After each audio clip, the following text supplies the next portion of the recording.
ala sayyidina Muhammad wa ala alihi wa sahbihi ajma'in, amma ba'd.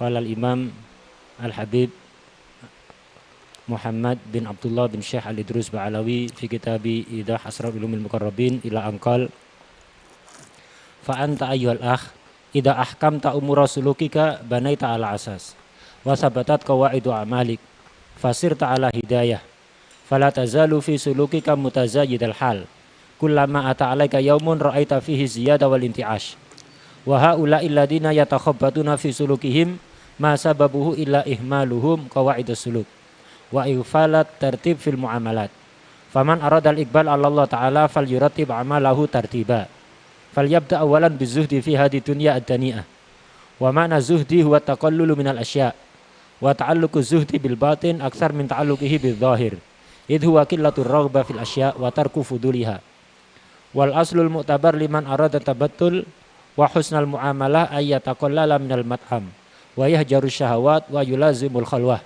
wa yura'iya ahwala qalbih fayunakkihi minal wasawis wal akhlaq ar-radhi'ah thumma liyu'alliq qalbahu bi rabbih ta'ala wa yajtahidu ayyakuna hadiral qalbi la yaghfalu anhu tarfata ain fahada aslu suluk fa'rifu thumma liyahdar al-abad kullal hadar ayat maha nadarahu ayunazi'a syai'an min sifatir rububiyah kibron wa tajabburan wastitalatan 'alan nas fama 'alal khalqi adarru min ihmalihim tamyiza halil ubudiyah 'anit tasahul fi dukhul fi syai'in min sifatir rububiyah fala yanbaghi lil 'abdi ayyuhawwina fi hadzal amr fa innahu aslun 'azim wa huwa tariqul khulas min ashabil haqq ta'ala fadawut taufiq li sihhati tamyizihim wa husni adabihim ma'a rabbihim yushfikuna ayyukaribu syai'an mimma ikhtassa bihi Rabb ta'ala li'ilmihim annal maula yuhibbu ayyastabida ala khalqih wa ayyabina atharu rububiyatihi alaihim rif'atan wa uluwan wa ta'aduman wa rububiyatan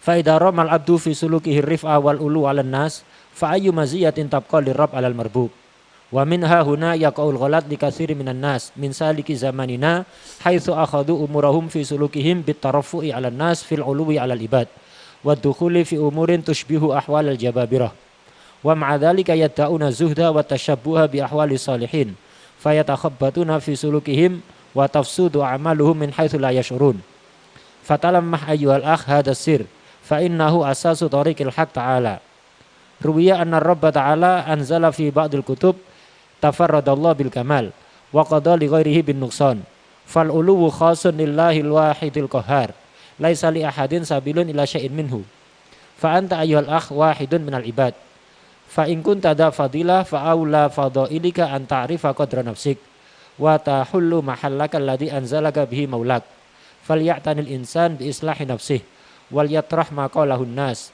fandur ayyuhal akh ila ahwali salikin dawil ma'arif wal himam fattabi'ha. Alhamdulillah rabbil alamin wassalatu wassalamu ala nur mubin سيدنا ومولانا محمد وعلى آله وصحبه أجمعين أما بعد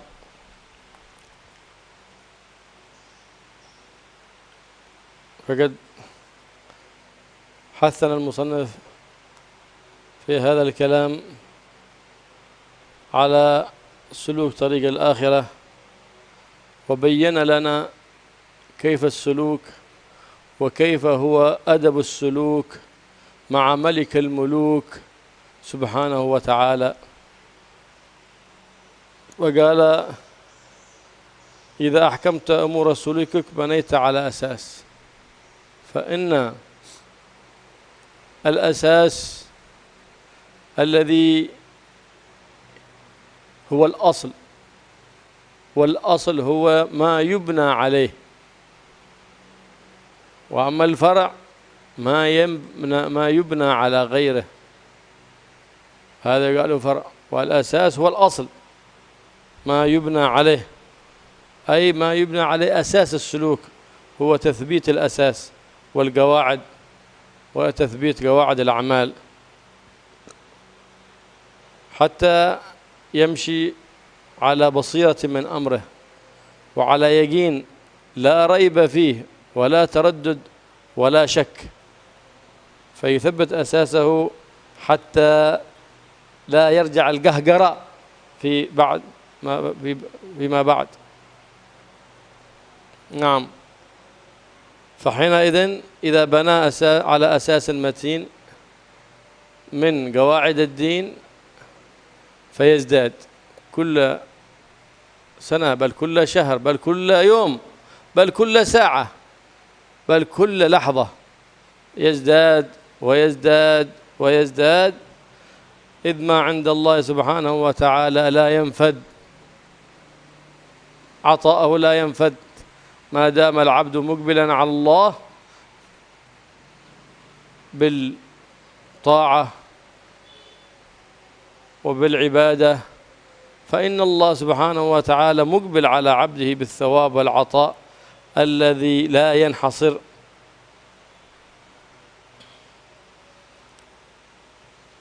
كل يوم بل كل ساعة تمر عليك أنت في زيادة وفي انتعاش، في انشراح، كلما ازددت تسليما لمولاك ونظرت للمؤثر الواحد الأحد في هذا الكون، وأنه لا مؤثر إلا الواحد الأحد الحكيم المختار الذي ليس كمثله شيء وهو السميع البصير سبحانه وتعالى، فتزداد في كل يوم ترقيا مع الله سبحانه وتعالى، فلا يزال العبد في زيادة لا تتناهى. نعم. فإن أنت مشيت على هذه القواعد كنت في زيادة، وإن أنت أغفلت أمرها أي أهملت الترتيب في الأولويات، أي أهملت الترتيب في الأولويات في المعاملة مع الله، فحينئذ تفوتك الثمرة. فإن أسباب عدم ثمرة الأعمال الكثيرات إن وجدت هو عدم وجود الأولوية، أي الترتيب شيء فشيء، الهم فالأهم، الأهم فالأهم، فلا يقدم المهم على الأهم، وإن كان كله خير من باب أولى إذا كان بعضه شر، فليقدم في الخير الأهم، في الخيرية فالأهم. نعم.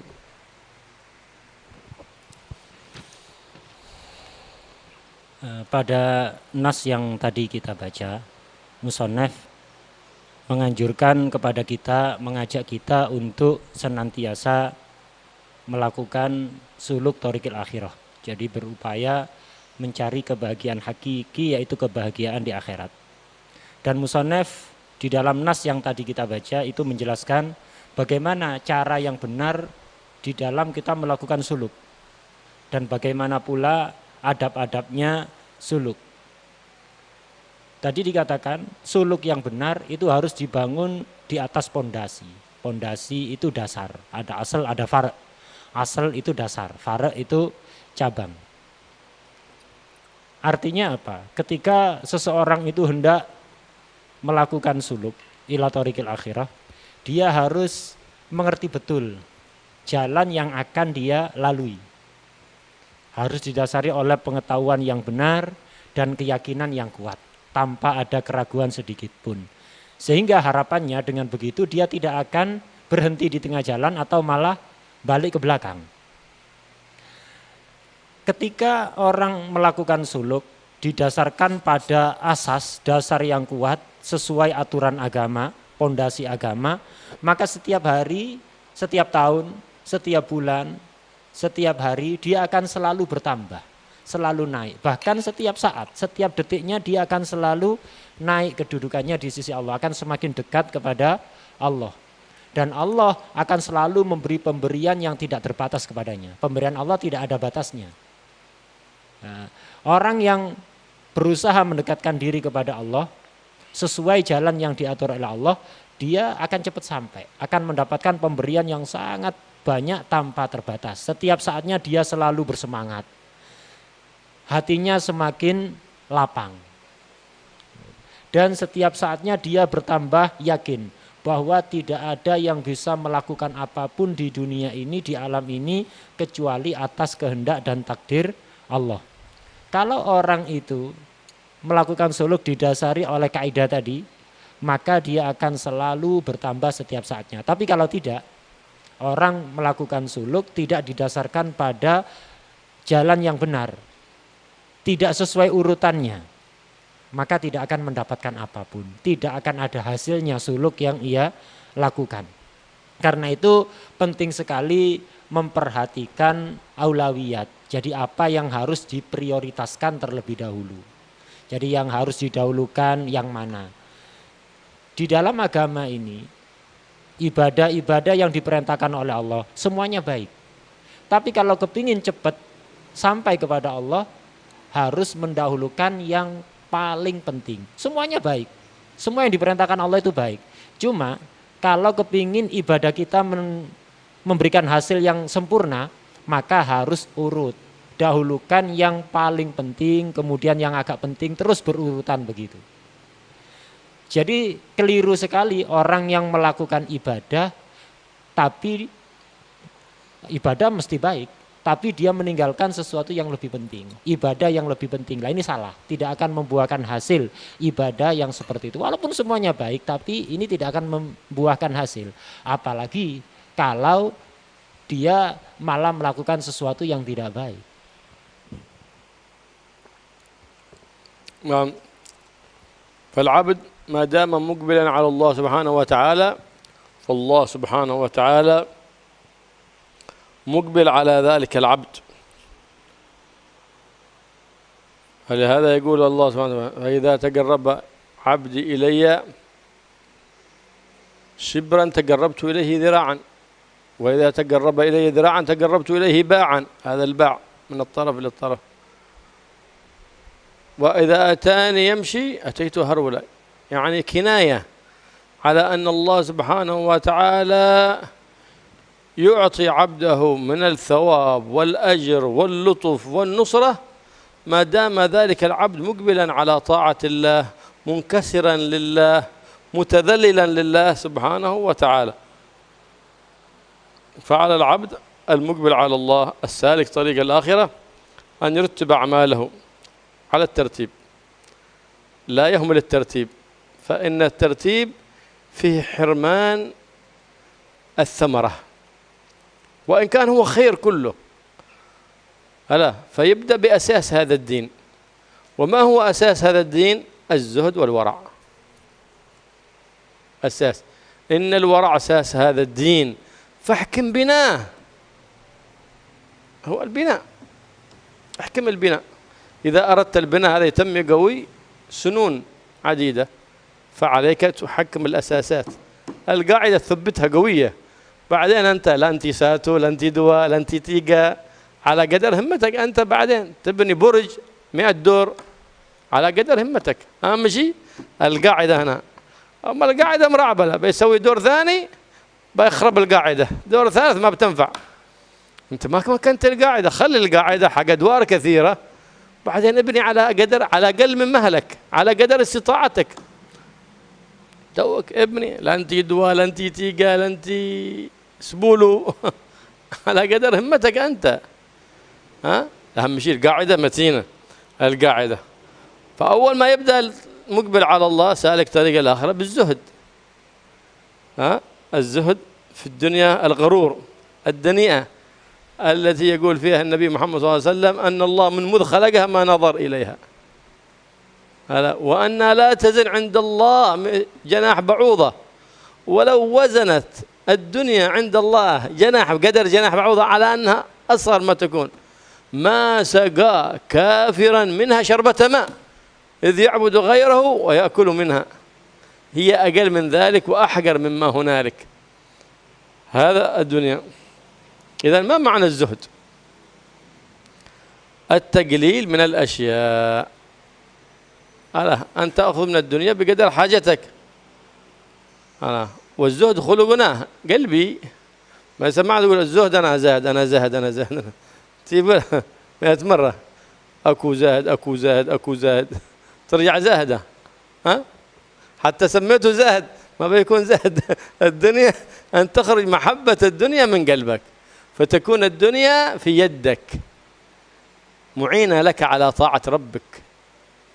تكون الدنيا صندل تقضي بها حاجتك وتحميك من الأوساخ وتحميك من الحرارة، الشمس تحميك من الشوك، تحميك من سائر الأقدار. ولا تجعلها عمامة تتباهى وتتبختر بها أمام الناس، لا، اجعلها صندل، لا تجعلها في قلبك. فليس كل من كسيهان تعبان ما عنده شيء هذا زاهد، إذا لصاروا فقراء باسروان كلهم زهاد ما شاء الله. فقراء باسروان زهاد، فقراء حضرموت زهاد، كلهم ما شاء الله. لا ما زهاد. الدنيا التقليل من الأشياء لا تجعل للدنيا في قلبك. ورب غني زاهد ورب فقير طامع، إذا الزهد خلق في القلب. على خروج الطمع من القلب ويتقلل من أمور الدنيا، أي يأخذ ما له حاجة منها وما له بد منه يأخذها. فالزهد معناه التقلل من الأشياء. إذا تعلق الزهد بالباطن أكثر من تعلقه بالظاهر، صح؟ إذا رأيت واحد عنده بيت كبير، عنده سيارة لوار بياسة، موبايل رواب بياسة، ميبل لوار بياسة، يعني تقول اللهم لا عيش إلا عيش الآخرة. لا تحسد على ذلك ولا تنقم عليه. وإن أعطاك الله شيء فاحمد الله، لكن لا تجعله ذلك مستقر في قلبك. فرب غني لكنه زاهد ما يرى، بحيث لو فات عليه هذا كل المال ما تتحرك له شعرة واحدة. ورب فقير متعلق، كلما شاف سيارة زين ليش يا رب أنا ماشي معي، شاف بيت زين، شاف جوالة زين، ليش يا رب أنا ماشي معي. هذا طامع، هذا فقير طامع، جمع بين نار الدنيا ونار الآخرة. لا، نسهلنا لنا النبي محمد صلى الله عليه وسلم إذا رأيت شيء عجبك، موبايل أو موبيل أو ميبل، تقول اللهم لا عيش إلا عيش الآخرة. هكذا السنة سن لنا النبي محمد صلى الله عليه وسلم. لا نستعظم شيء من أمور الدنيا فترتاح أنت. فلهذا قيل القناعة كنز لا يفنى، بشيء يفنى لكن القناعة لا تفنى. الدنيا القناعة هذه كنز عظيم، إذا أعطيه العبد فقد أعطي الخير كله. خلاص ما يستعظم الله إلا العظيم وعطاء العظيم سبحانه وتعالى. هذا هو الزهد. فالزهد إذن قلة الرغبة في الأشياء وترك الفضول. يعني لا تشتري حاجة إلا أنت تريدها. فمن اشترى ما لا يحتاجه يأتي عليه يوم يبيع ما يحتاجه. يبتلى بذلك. من اشترى شيء هو ليس بحاجة إليه ابتلي ببيع ما يحتاج له يوما ما. وهذا هو الأصيل لمن أراد التبتل في سلوك طريق الآخرة والإقبال على الله سبحانه وتعالى.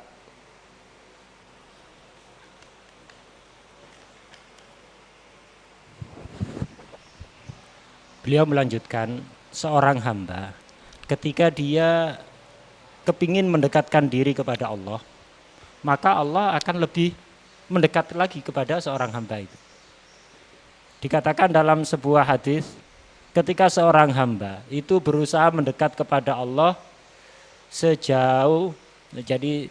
sejarak 1 jengkal, maka Allah akan mendekat kepada dia lebih dekat lagi. Digambarkan dalam hadis dengan ungkapan kinayah, kata kiasan, yaitu 1 dhira', 1 hasta. Ketika kita mendekatkan diri kepada Allah 1 jengkal, sakilan kata orang Jawa, maka Allah akan lebih dekat lagi kepada kita. Allah akan mendekatkan diri kepada kita jauh lebih dekat daripada upaya kita. Digambarkan dalam hadis 1 hasta. Kalau hamba itu berusaha mendekat kepada Allah 1 hasta, Allah akan lebih mendekat lagi. Allah akan mendekat kepada seorang hamba itu 1 bak. 1 bak itu kalau kita membuka tangan kita dua-duanya, dari kanan dan kiri kita buka dua-duanya, ini dari ujung ke ujung. Jadi dari ujung tangan kanan ke ujung tangan kiri. Ini namanya satu bak. Kalau seorang hamba ingin mendekat kepada Allah dengan berjalan, Allah akan lebih cepat lagi mendekat kepada hamba itu. Digambarkan dalam hadis, ya bukan makna hakikinya, ini gambaran saja. Jadi Allah akan mendekat kepada hamba itu ibaratnya itu seperti orang berlari. Artinya ketika kita mendekat kepada Allah pelan-pelan, Allah akan cepat mendekat kepada kita. Bagaimana kalau kita mendekatkan diri kepada Allah dengan cepat?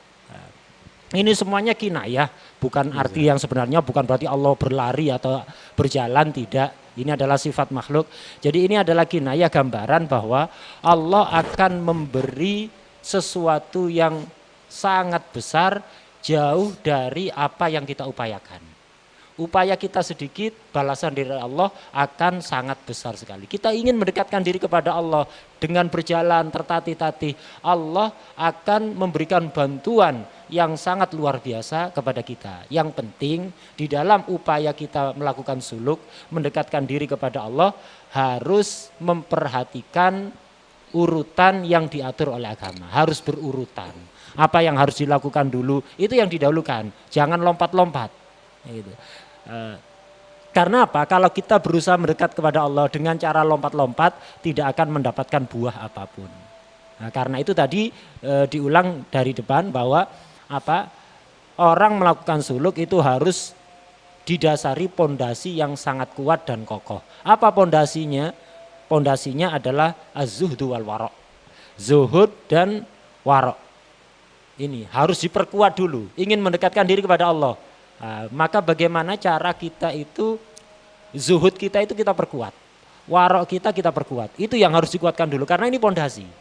Seibaratnya orang mau bangun rumah, terserah mau bangun lantai berapa aja, yang penting pondasinya kuat.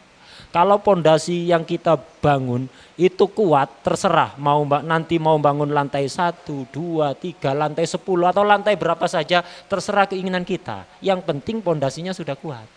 Tapi kalau pondasinya nggak kuat, kita bangun lantai 1, pondasinya nggak kuat, ditambah lantai 2, pondasinya hancur, nggak jadi rumah. Gitu. Karena itu pondasi bangunan itu harus diperkuat, sehingga di masa yang akan datang kita mau bangun lantai berapapun akan kuat. Begitu juga suluk, pondasinya harus kuat. Nah, nanti kita mau tambahi ibadah macam-macam tidak akan goyah, akan kokoh. Pondasinya apa? Yaitu zuhud tadi itu. Zuhud di dalam dunia ini yang sangat hina, ini dunia ini sangat hina. Karena itu dikatakan oleh beliau tadi bahwa sejak Allah pertama kali menciptakan dunia, belum pernah dipandang dunia ini oleh Allah. Jadi sama sekali tidak pernah diperhatikan oleh Allah. Saking remehnya dunia. Sejak diciptakan dari awal dulu sampai sekarang belum pernah diperhatikan sama sekali dunia ini. Dan dalam hadis yang lain dikatakan bahwa dunia ini seisinya ini itu nilainya tidak lebih dari sayap nyamuk. Satu sayap nyamuk lebih berharga dibanding dunia di sisi Allah. Digambarkan dalam hadis, seandainya dunia seisinya ini itu sebanding, nilainya sama dengan satu sayap nyamuk, maka dunia ini tidak akan diberikan sedikit pun pada orang kafir. Artinya apa? Seandainya dunia ini memiliki nilai sedikit pun di sisi Allah, tidak bakalan diberikan oleh Allah kepada orang kafir. Kenapa? Orang kafir tidak berhak mendapatkan sesuatu yang berharga, itu tidak berhak. Loh, ternyata kenyataannya banyak orang kafir yang kaya raya, menunjukkan saking hinanya dunia. Sampai diberikan pada orang kafir begitu banyak, saking hinanya. Dunia seisinya seandainya setara nilainya dengan satu sayap nyamuk, tidak akan diberikan sedikit pun pada orang kafir oleh Allah Subhanahu wa taala.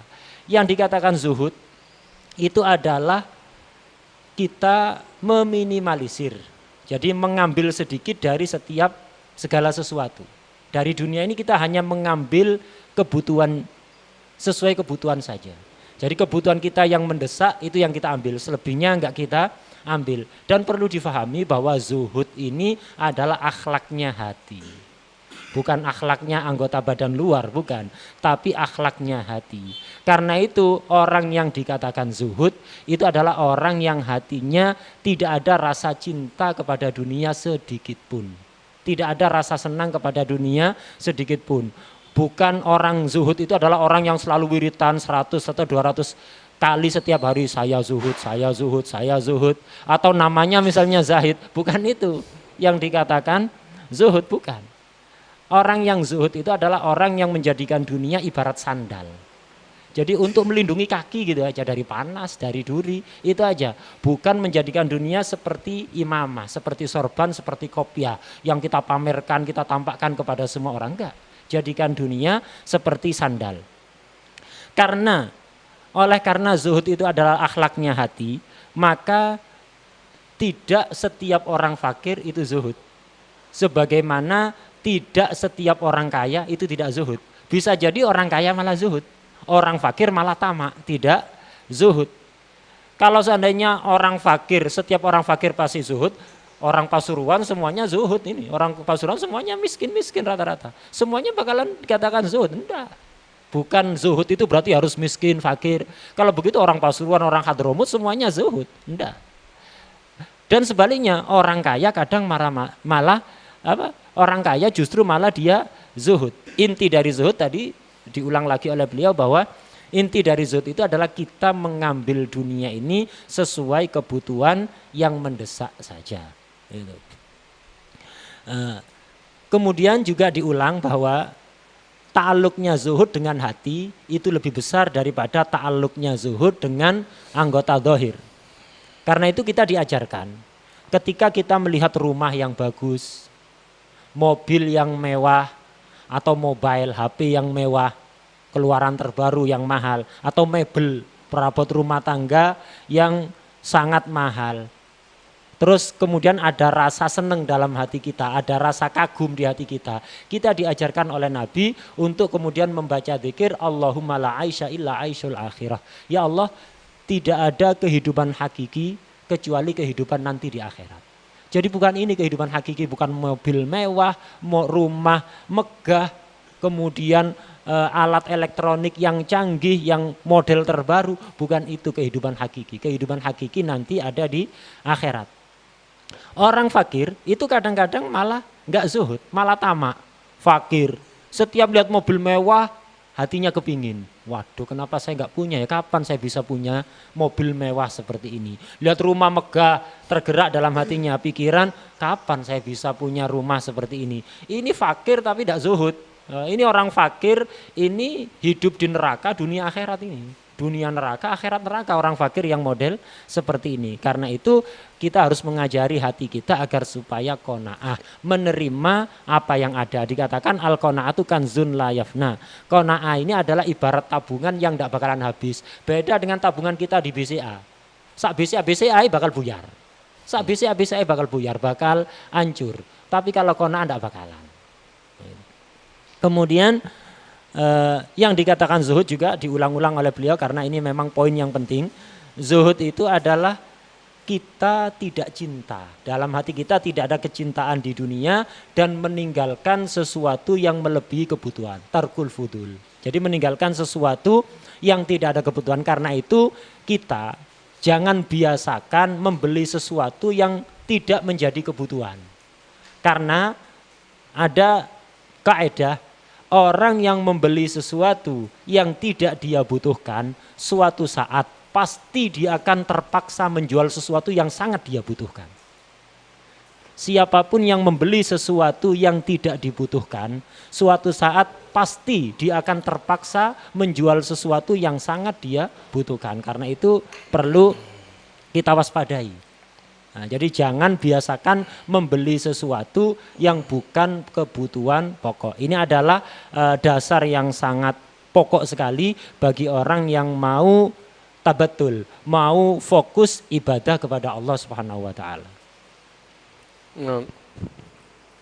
Wal wara' al-asas min asas ad-din huwa tark ma la ba'sa bihi مخافة من الوقوع مما به بأس.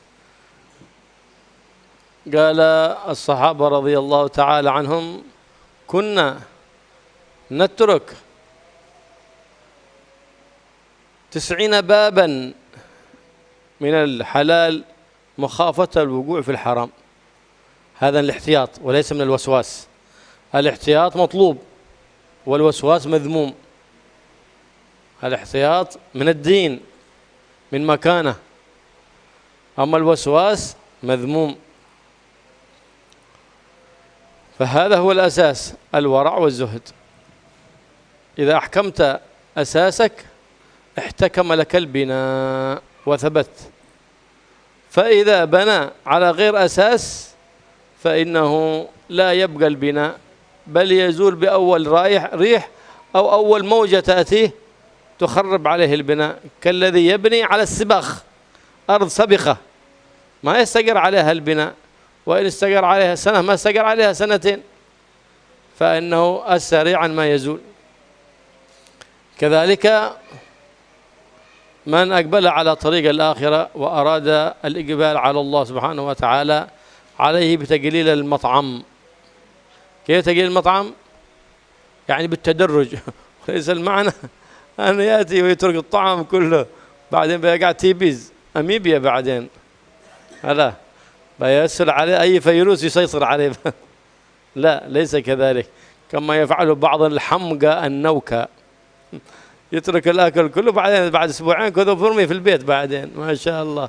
هذا الدين هكذا يأمرك علشان تكون مرمي طريح الفراش. الدين ما يأمر بهذا، بس تقول الدين أمرني، بس هو قرأ الكتب ولم يتعلم عند أهل العلم، ما أخذ العلم من الرجال، أخذ العلم من الكتب والسطور. لكن يقلل في المطعم تدريجيا، صدقت ها. أولا يبدأ بأن يقوم من الطعام وعاده يشتهي لقيمات، يعني عادك تشتهي لقمتين 3 لقم، ها خلاص غرف هذا ودك عادك بقول لو سمحت غرف لي شوية لقمتين 3 لقم، لا هذه قم عاد نفسك تشتهي 3 لقم، ها عاد نفسك تشتهي 3 لقم، قم من فوق الأكل واكتفي بذلك القدر واستمر على ذلك زمن. ثم بعد ذلك إذا أردت أن تدخل مجاهدة التقليل هذا ما يضرك التقليل، لكن بالتدرج، بأن يقلل من الطعام. صدقت كان السلف الصالح رضي الله تعالى عنهم عندما يقللون من الطعام يأتون بالطعام الذي يأكلونه في اليوم والليلة، كم قدر الطعام كذا كذا، فيوزعون على أوقات الأكل حقهم، يوزنونه، وكم قدر الموزن حقهم بقدر سعف النخل أو سعف هذا الشجر مثلا، فيوزنه اليوم وزنه 10 سعفات من النخلة هذه مثال. ثم بعد ذلك ثاني يوم قليل يجف هذا الأخضر يجف، فهم يوزنه يقصر قليل من الطعام على قدر جفاف ذلك السعف. ثم في اليوم الثالث كذلك يوزن طعامه ويأكل على قدر هذا ما يبس من تلك السعفات. فالسعفات كل يوم يبس منها قليل، صح؟ صدقت والطعام ينقص قليل، وهكذا فإنه لا يضره ذلك. حتى بلغ بعض من مجاهداته في تقليل الطعام إلى أن اقتصر على وجبة واحدة في اليوم والليلة يكون عند إفطاره، وبعضهم اقتصر من مجاهداته في تقليل الطعام ولا يضره ذلك، ولا يصيبه تبيز ولا يصيبه أميبيا ولا يصيبه شيء، لكن بهذه الطريقة. ثم تقلل حتى صار يقتصر على أكلة واحدة في الأسبوع، ومن صار يقتصر على زبيبة أو لوزة واحدة عند الإفطار بس ولا يضره شيء. لكن هذا كله ما هو دفعة واحدة، لا، صدقت بعد فترة بعد الزمن يصير إلى ذلك. أما في بداية الأمر أن يقتصر على 3 لقمات فقط، عاد نفسك بغتها من مكان الإفطار أو الغداء أو العشاء، عاد نفسك بغيتها، لكن تقوم وتقهر نفسك عن 3 لقيمات، هذا هو. إذا استطعت أن تستمر يسهل عليك فيما بعد، أما إذا ما قهرت نفسك في لقمة أو لقمتين أو ثلاث من باب أولى لا تستطيع أن تقهر نفسك فيما وراء ذلك. لا، هذا يقول النبي صلى الله عليه وسلم بحسب ابن آدم لقيمات يقمن صلبه. لقيمات جمع قلة، يقمن صلبه. فإن كان ولا بد قال أنا ما أستطيع أسيطر على لقيمات. قال النبي محمد صلى الله عليه وسلم فثلث للطعام، أي المعدة قسمها 3 أقسام، وثلث للشراب وثلث للنفس. ما بيجيها أي فيروس ولا بيتمكن منه أي فيروس. إذا تعلمنا آداب النبي محمد صلى الله عليه وسلم ما بيدخل أي فيروس. أما أن يأكل الطعام ويملأ مكان الطعام ومكان النفس ومكان الماء كله طعام كما يفعل كثير من الناس الصيام عند الإفطار، فهذا ما أنزل الله به من سلطان، وليس من تعاليم النبي محمد صلى الله عليه وسلم سيد الأنام. وبعض الناس الحمقى يظن أن كثرة الطعام تجيب القوة. لا، إنما الإيمان هو الذي يقويك، اليقين هو الذي يغذيك، فأنت بالروح قوي. وكم من كبير الجثة لكن يخاف من هرة كبير جثة لكن يخاف من هرة مسكين. هذا شوف مسكين هذا. فليس بكم تأكل ولا كثرة الأكل، لا. فالصحابة رضي الله تعالى عنهم كيف كانت مجاهداتهم، وليس كانوا كثيري الطعام لكن قويي الإيمان.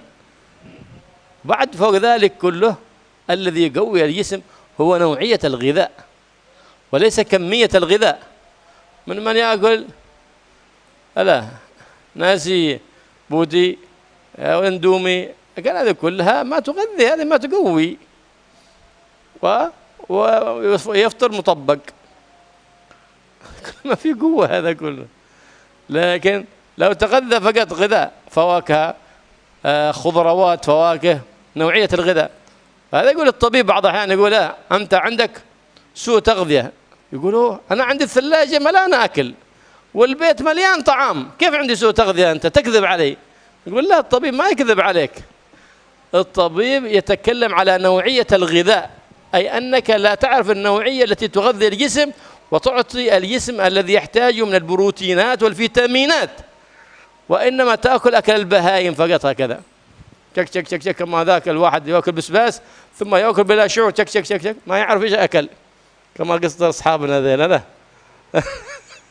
يأكلون بسباس، إذا حرقوا البسباس يأكل الحار ويأكل البارد يأكل المغير ويأكل، ما عاد يتذوق حتى الطعام. إذن هذه هي سوء التغذية. التغذية الصحيحة أن تعرف كيف تأكل وماذا تأكل، لا كمية الطعام. قد يأكل الإنسان قدر كبير هكذا ولا ينتفع به، وكم من واحد يأكل صحن صغير هكذا لكنه في بروتينات في فيتامينات الذي يحتاج لها الجسم فيكون بصحة قوية. هذا المقصود، أن الإنسان يتغذى الغذاء الذي ينفع الجسم حتى لا يضره قلة الطعام، فإذا أراد أن يقلل فلا يأتي عليه دفعة فيتضرر بذلك، بل يتدرج في التقليل بحسب ما ذكرنا.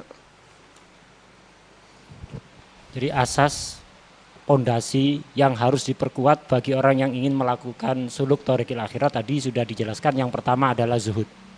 Yang kedua adalah warok. Warok ini adalah salah satu pondasi utama agama. Yang dikatakan warok itu adalah meninggalkan sesuatu yang diperbolehkan. Sesuatu yang diperbolehkan kita tinggalkan karena khawatir kita terjerumus kepada sesuatu yang dilarang. Jadi sesuatu yang diperbolehkan tidak semuanya kita lakukan.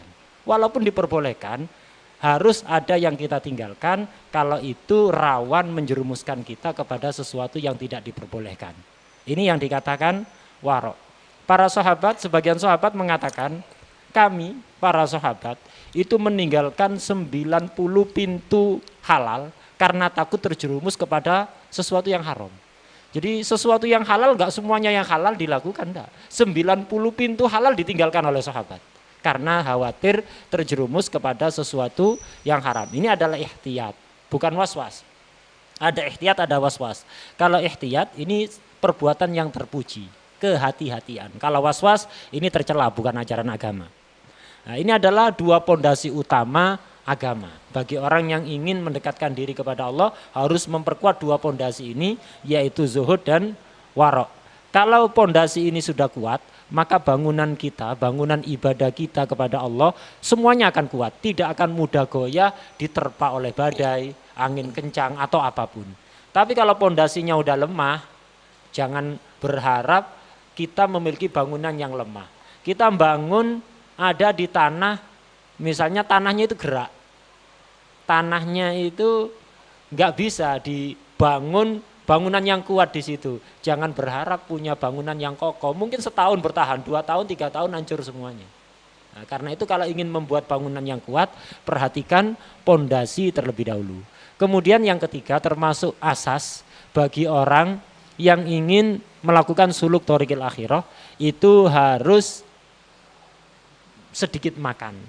Jangan banyak makan. Tapi kata beliau perlu diperhatikan. Sedikit makan ini harus bertahap. Jangan langsung biasanya makan 2 piring langsung makan 1 suap 3 suap. Baca biografi ulama di kitab, Masya Allah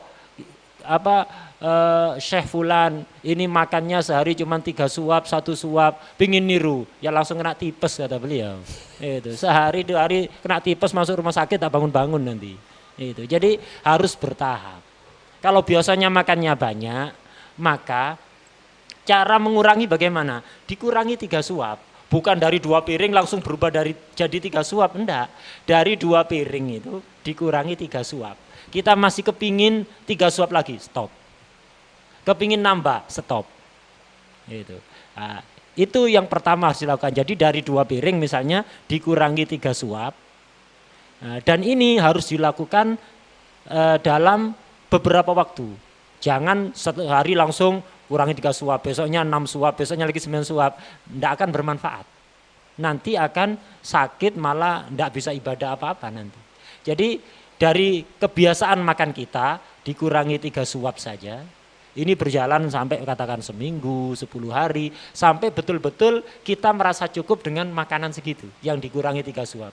Nah, nanti dikurangi lagi setelah berjalan beberapa waktu dikurangi lagi 3 suap lagi bertahap. Nah, itu yang harus dilakukan. Nah, sebagian ulama salaf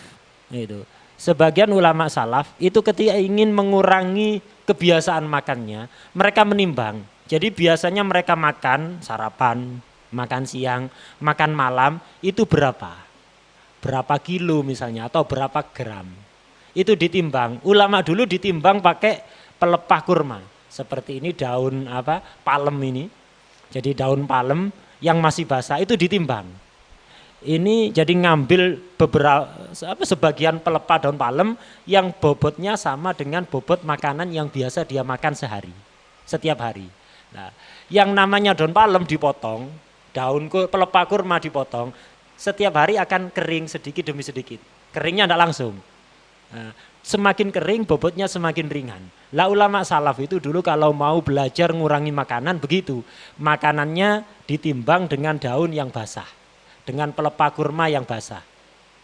Besok apa yang akan dimakan ditimbang dengan pelepah kurma yang kemarin dipotong itu. Tentu agak mengering. Pelepah kurma itu agak mengering. Bobotnya berkurang tapi sedikit. Nah, makanannya dikurangi juga segitu. Sesuai kekurangan bobot pelepah kurma tadi. Dapat 2 hari tambah kering, kurang bobotnya sedikit lagi. Dapat seminggu tambah kering, tambah kering, tambah kering. Lah begitu nguranginya, sedikit demi sedikit, tidak langsung. Nah, ketika kita mengurangi porsi makan kita dengan bertahap, maka tidak akan madorot kepada badan kita. Lek langsung ya madorot, tipes tadi itu. Jadi harus bertahap. Dengan cara yang seperti ini, ulama-ulama dulu sukses di dalam upaya meminimalisir makan, mengurangi porsi makan, sampai akhirnya ada yang sukses sehari makan 1 kali. Jadi bukan 3 kali, sehari 1 kali. Bahkan ada sebagian ulama seminggu sekali makannya. Sebagian, tapi ya dengan cara bertahap tadi, kalau nggak bertahap tidak bakalan bisa. Ada lagi sebagian ulama yang setiap harinya puasa makanannya cuma 1 biji kismis. Buka puasanya atau sahurnya cuman hanya 1 biji kismis dan cukup. Tidak berbahaya, tapi bertahap. Itu setelah berapa bulan, berapa tahun bisa sukses. Kita baca biografi ulama langsung milih niru kayak gitu. Bodoh namanya ini. Jadi nggak bakalan sukses. Harus bertahap. Sebenarnya kita ini manusia makan sedikit itu sebenarnya cukup. Sebagaimana sabda Rasulullah SAW, bihasbibni Adam lukaimat yukim nasul bahu. Cukup bagi manusia itu beberapa suap kecil, lukaimat. Jadi lukaimat jamak kilah. Habis itu ditasghir lagi. Jadi beberapa suap kecil untuk menguatkan tulang punggung kita saja. Itu sebenarnya cukup. Tidak perlu 1 piring, 2, apalagi 2 piring enggak. Sebenarnya cukup beberapa suap saja. Tapi karena kita kebiasaan dari dulu makannya banyak, ya enggak bisa. Harus bertahap untuk bisa kita melakukan apa yang disampaikan oleh Rasulullah SAW tadi. Nah, jadi cukup beberapa suap. Kalau memang kita belum kuat, Rasulullah mengajarkan. Kalau memang belum kuat makan beberapa suap saja, maka maksimal kata Rasulullah, makan itu lambung kita ini dibagi menjadi 3. Sepertiga untuk makanan, sepertiga untuk minuman, sepertiga jatah untuk bernafas. Kalau kita mau melakukan tips yang diajarkan Rasulullah SAW ini, tidak akan kena penyakit macam-macam. Virus masuk, virusnya yang mati. Bukan orangnya yang mati, virusnya yang mati. Kalau kita mau mengajarkan tata cara makan yang diajarkan oleh Rasulullah SAW. Bukan sebagian orang, apalagi di bulan puasa. Lambungnya semuanya makanan, penuh sampai tenggorokan. Rokok tumpah itu. Jadi apa? Jangan seperti itu. Ini yang akan menyebabkan bahaya kepada badan kita. Sebagian orang punya anggapan keliru. Yaitu apa? Makan banyak ini bisa menguatkan badan kita. Keliru. Yang bisa menguatkan badan kita, yang paling utama adalah keimanan yang kuat. Kalau hati kita dipenuhi dengan iman yang kuat, maka raga kita pun akan kuat. Bukan makan banyak yang menguatkan badan itu. Banyak orang badannya gede, takut ke kucing. Ke kucing takut. Ini menunjukkan apa? Bahkan menunjukkan bahwa bukan banyak makan, bukan badan gede yang membuat kita kuat. Kemudian juga yang perlu diperhatikan kata beliau, ini nasihat secara medis.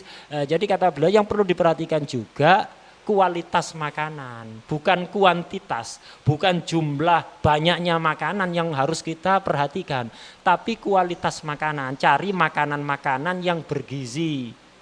Gizinya cukup, proteinnya cukup, dan semuanya yang serba cukup. Artinya gizinya cukup. Jangan fokus kepada banyak makan, tapi fokuslah kepada kualitas makan. Sarapan ini martabak, dari mana bisa kuat? Itu sarapan ini martabak, makanan-makanan tidak sehat itu. Maka ya tidak bakalan kuat. Jadi harus diperhatikan makanannya, kualitasnya, sayur, buah. Lah itu makanan-makanan yang bergizi. Sebagian orang doyan makan, dia sakit, periksa ke dokter, kata dokter dikatakan, oh, kamu ini kurang gizi. Dia marah, apanya dokter, Anda jangan bohong, saya itu makanan di kulkas itu full makanan tok. Dan saya cukup makan kok dikatakan kurang gizi.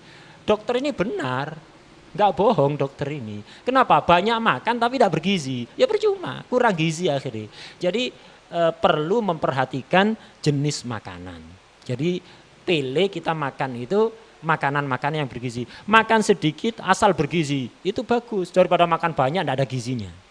Tidak ada gizinya. Nah, karena itu ini juga harus diperhatikan. Jadi pilih makanan yang gizinya cukup. Karena Syekh Abdul Qadir Al-Jailani wajada nasraniyan fad'ahu ila al-Islam wal iman bi sayyid al-anam Muhammad sallallahu alaihi wasallam. فقال له إن نبي الله عيسى قد بشر بالنبي محمد لماذا لا تؤمن؟ فقال أن ليس أحد مثل عيسى فإن عيسى كان يطوي شهرا ولا يتناول طعاما ولا شرابا فيه. فقال ليس ذلك بالمعجزة الكبيرة فإنني فرد من أمة محمد ولست بنبي ولا رسول وأنا أطوي شهرا فاجلس بجانبي شهرا كاملا فانظر وراقبني على ذلك العام. قال لا يستطيع أحد أن يعمل مثل عيسى. فراقبه شهرا كاملا ولم يذق طعاما ولا شرابا حتى مضى، قال هل أزيدك فوق الشهر شهرا آخر؟ فقال أشهد أن لا إله إلا الله وأشهد أن محمد رسول الله صلى الله عليه وسلم. هذا ما جو عليه هكذا فجأة، لكن بمجاهدات تقدمت هذه الأحوال والمقامات، مجاهدات في البدايات حتى وصلوا لتلك النهايات المشرقات. فمن لم تكن له بداية محرقة لم تكن له نهاية مشرقة، كما قال مولانا فخر الوجود الشيخ أبي بكر بن سالم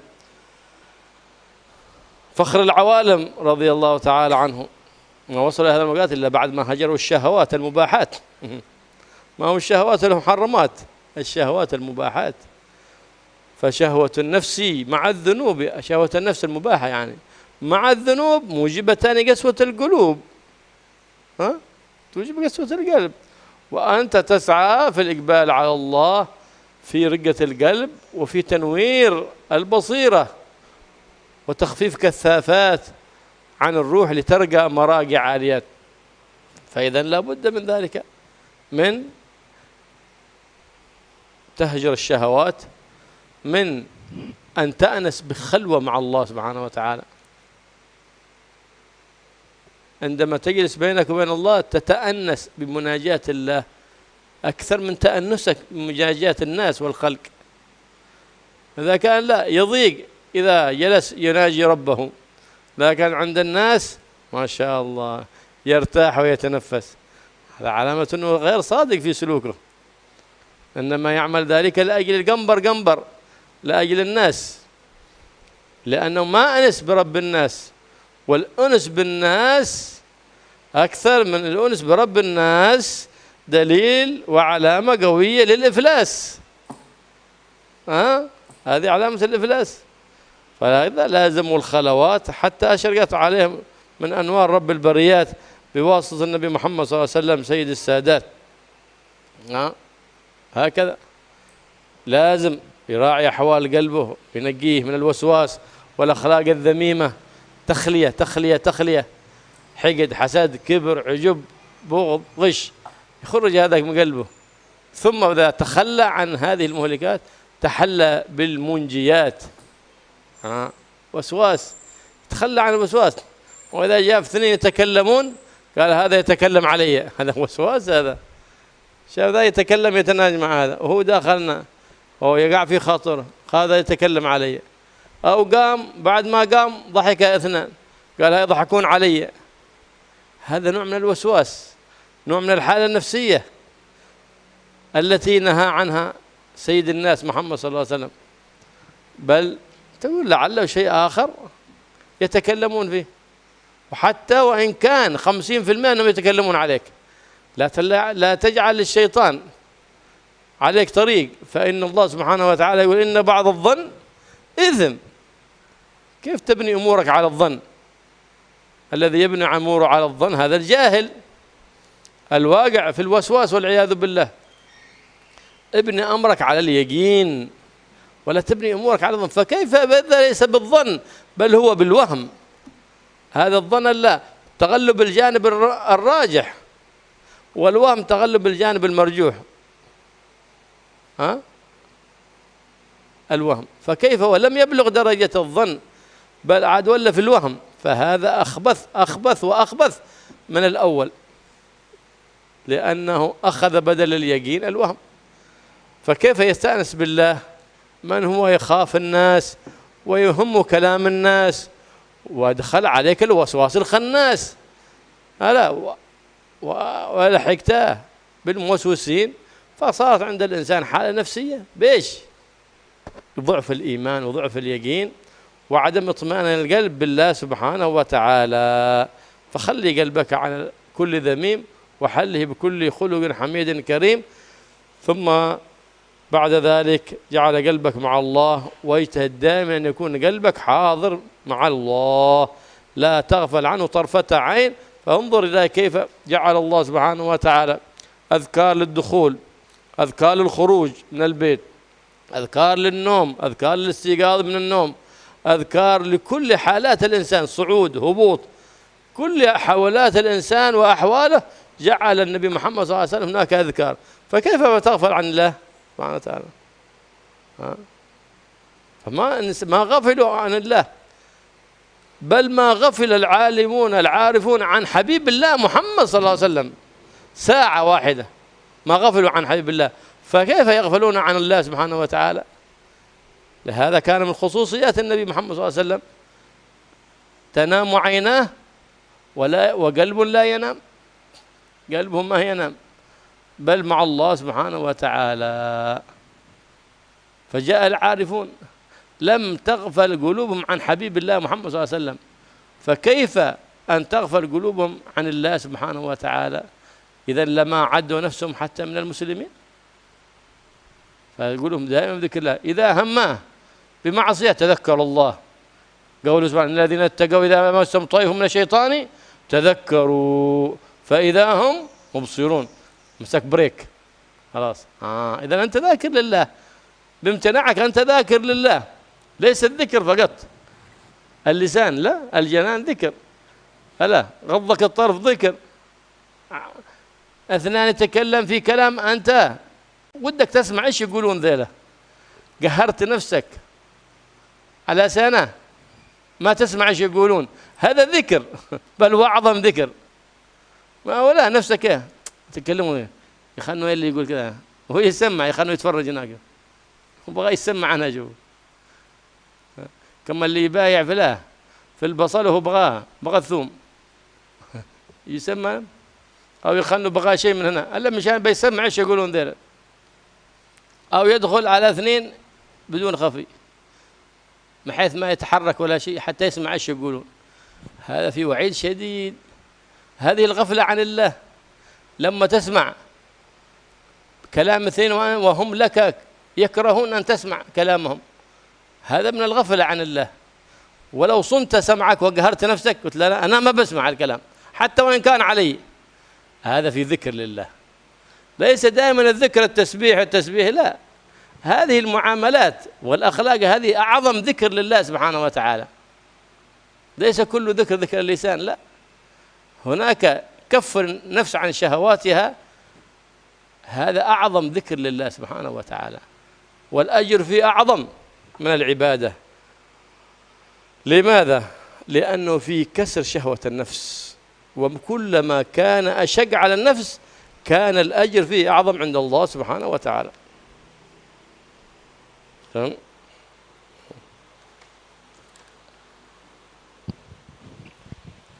Dikisahkan Sayyidina Syekh Abdul Qadir Al-Jilani pernah bertemu seorang Nasrani. Akhirnya oleh Syekh Abdul Qadir diajak untuk masuk Islam dan beriman kepada Nabi Muhammad SAW.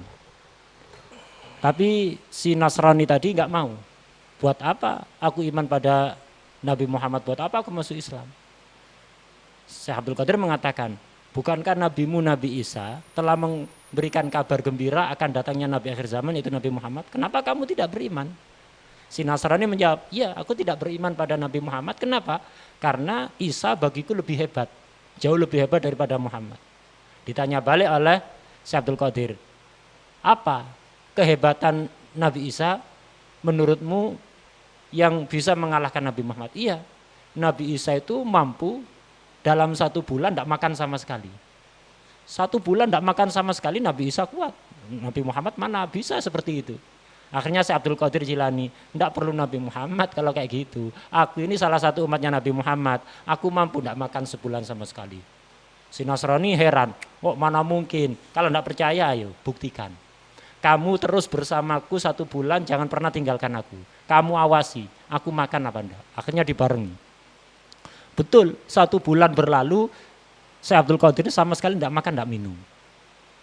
Setelah 1 bulan, Syekh Abdul Qadir mengatakan pada si Nasrani, gimana? Sudah terbukti kan? Aku ini salah satu umatnya Nabi Muhammad, bukan Nabi Muhammad.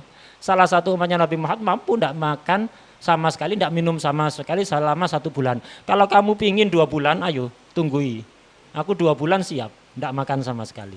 Akhirnya langsung si Nasrani ini bersyahadat masuk Islam. Masuk Islam di tangan Syekh Abdul Qadir Al-Jilani. Tapi yang perlu kita pahami, Syekh Abdul Qadir mampu seperti itu, tidak makan sama sekali 1 bulan, 2 bulan. Ini nggak langsung bim salah bim, asalnya makannya 2 piring, langsung tidak makan 2 bulan, mati. Itu tidak bisa. Ini Syekh Abdul Qadir bisa sampai pada kedudukan seperti itu setelah melakukan mujahadah. Upaya yang lama baru bisa sampai seperti itu. Karena itu apapun, kedudukan apapun yang tinggi itu bisa kita capai dengan mujahadah. Sedikit demi sedikit. Dikatakan oleh Sayyidina Syekh Abu Bakar bin Salim, siapa yang tidak memiliki permulaan yang bagus, maka tidak akan memiliki ending atau puncak yang bercahaya, yang bersinar, yang bagus. Jadi harus ada permulaan, baru kita, jadi permulaan sedikit, baru kita akan sampai kepada kedudukan yang tinggi. Enggak bisa bim salah bim, enggak bisa. Dikatakan tadi beliau ngutip salah satu nadham dari Zubat, fasyahwatun nafsi ma'dunubi mujibatani qaswatal qulubi. Keinginan hati yang mubah ini, yang halal, bukan yang haram, keinginan hati yang halal. Itu kalau selalu dituruti, dibarengi dengan perbuatan maksiat, ini akan menyebabkan kerasnya hati. Karena itu bagi orang yang ingin melakukan suluk thoriqil akhirah harus melawan keinginan-keinginan hatinya, walaupun itu mubah. Kemudian juga diantara pondasi yang harus diperhatikan bagi orang yang ingin melakukan suluk thoriqil akhirah adalah dia harus berusaha bagaimana dia senang ketika sendiri bermunajat kepada Allah. Jadi merasa senangnya, apa caranya? Itu diupayakan, dia lebih senang sendiri bermunajat kepada Allah dibanding kumpul sama orang lain. Kalau ada orang ngaku suluk thoriqil akhirah, tapi kalau dia sedang sendiri bermunajat kepada Allah, dia merasa nggak nyaman. Tapi kalau di depan orang, Masya Allah, senang, semangatnya luar biasa. Ini menunjukkan berarti dia suluknya itu tidak serius, tidak sidik. Ini berarti suluk karena kepingin difoto aja, karena kepingin direkam aja, bukan tidak serius karena Allah Subhanahu wa Ta'ala. Karena itu setiap kita hendaknya selalu mengontrol hati kita.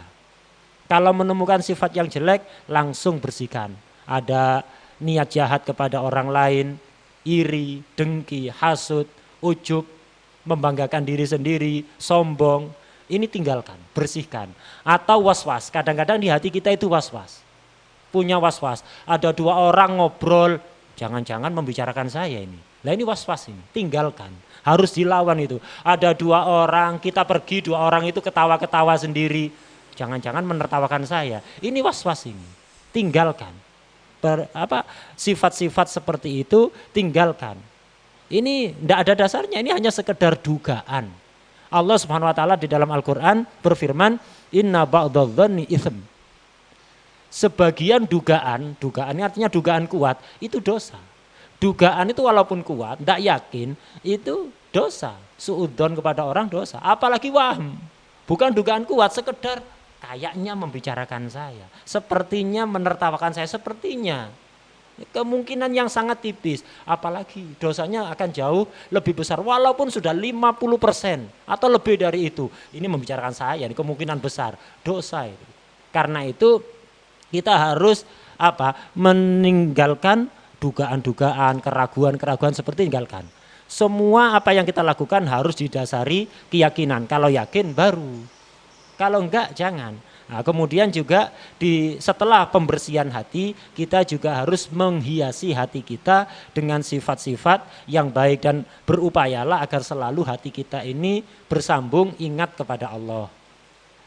Karena itu para ulama itu, Rasulullah SAW mengajarkan kita berbagai macam dzikir, mulai bangun tidur sampai tidur lagi. Bangun tidur ada dzikirnya, mau tidur ada dzikirnya, keluar masuk rumah ada dzikirnya. Kemudian kita melewati jalan tanjakan ada dzikir khusus, melewati jalan menurun ada dzikir khusus. Ini diajarkan berbagai macam dzikir agar supaya kita itu selalu ingat kepada Allah. Dan al-arifin billah itu selalu begitu, hatinya selalu ingat pada Allah dan lesannya selalu berzikir kepada Allah. Apalagi Rasulullah SAW. Rasulullah SAW itu walaupun tidur hatinya tetap zikir. Hanya mata beliau yang tidur tapi hatinya tidak tidur. Selalu bersama Allah Subhanahu wa taala. Orang-orang yang arifin billah itu diantara bentuk zikirnya adalah ketika tergerak di hati ingin maksiat langsung ingat Allah, akhirnya di stop, ngerem. Oh jangan. Ini termasuk zikir yang paling tinggi. Jadi zikir itu bukan hanya zikir bawa tasbih kemana-mana, cuman baca zikir dengan lesan. Tidak, zikir itu ada zikirnya lesan. Ya, lesan kita selalu baca zikir kepada Allah. Ada zikirnya anggota badan. Anggota badan kita kepingin maksiat, di stop. Karena takut pada Allah. Ini zikir yang jauh lebih besar pahalanya. Mata kita ingin memandang sesuatu yang tidak halal, direm. Takut pada Allah. Kemudian di hati kita muncul pikiran-pikiran jelek, direm, di stop.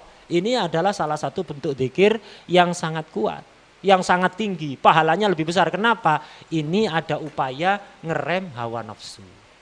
Dan ibadah yang di situ unsur ngerem hawa nafsu, pengendalian hawa nafsunya lebih tinggi, maka pahalanya juga akan lebih besar.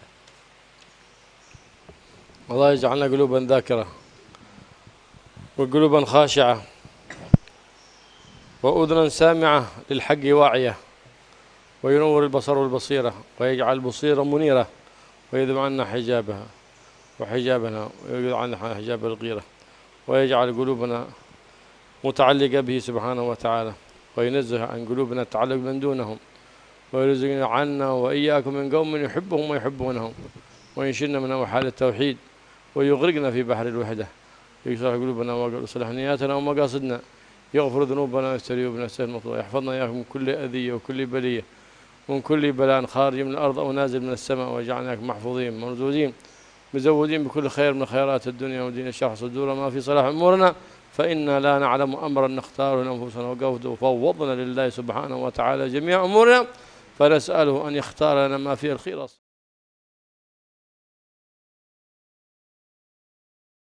وعقبانا يا رب العالمين يخلينا عن كل خلق بكل خلق حميد دين كريم بجاهنا محمد الرؤوف الرحيم انه على الماء والاجابه الجدير وصلى الله على سيدنا محمد النبي وصحبه وسلم والحمد لله رب العالمين. سر الفاتحه الى حضره النبي محمد صلى الله عليه وسلم. الفاتحه. الحمد لله الضالين امين. ربنا تقبل منا وتب علينا واغفر لنا وجودك وجود يا معطي بالعطاء لا تؤتي يا أول الأولين ويا آخر الآخرين هذا القوة المتين ويا راحم المساكين ويا أرحم الراحمين ارحمنا والمحبين ومن حاط في قلوبنا برحمتك يا أرحم الراحمين. وصلى الله عليه وسلم وبارك سبحانه وسلام على المرسلين والحمد لله رب العالمين.